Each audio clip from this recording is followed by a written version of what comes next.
Okay, recognize this. This is a ReliaMed Nebulizer. Use that for my asthma.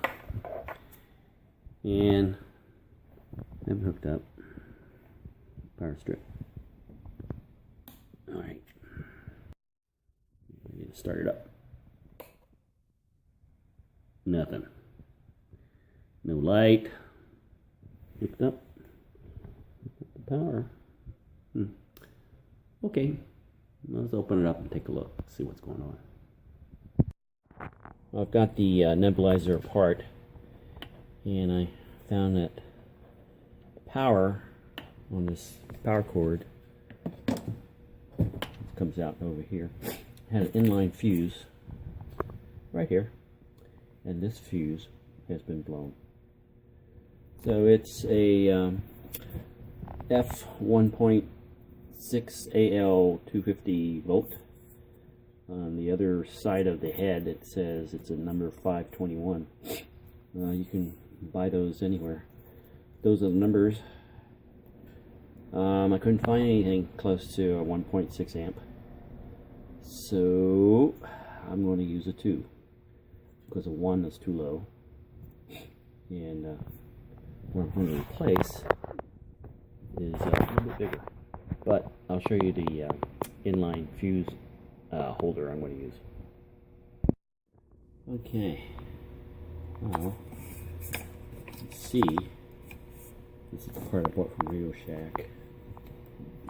And it's an automotive part, but it's good for, you know, rated for 250 volts AC, 10 amps. So I'm only going to use 125 volt, less a 2 amp, less or less type glass fuse. So I've got my connection soldered together and shrink wrapped just to make it look nice. Anyway, it's going to go under the cover.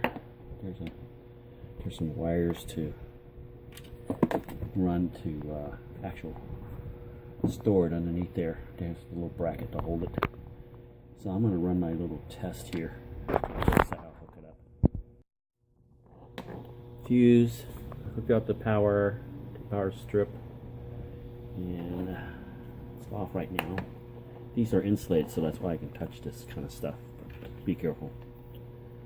Okay, the green indicator, that's 0, is off. Again,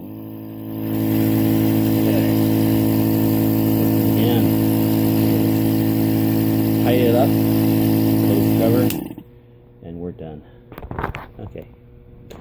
Don't forget the fuse holder only costs $3.49 at Radio Shack plus tax. And if Radio Shack's all gone by now, a lot of the stores have closed, so you find this at other places. Look on the internet. Well, this is wire management. See, put the little clip back on, and to keep these wires together and keep it from getting in the blade, I have to use some tie wraps.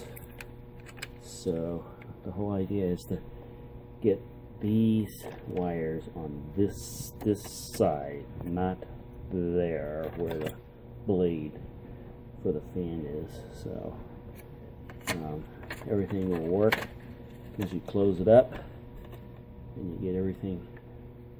You can see that it's pretty tight, and I will move these tie wraps to get them tighter and away from the actual moving parts. Okay, so let me try to put it together, and I'll take another shot. Okay, here's what's left, the inline fuse that I took out with the heat shrink wrap, and everything's back together, and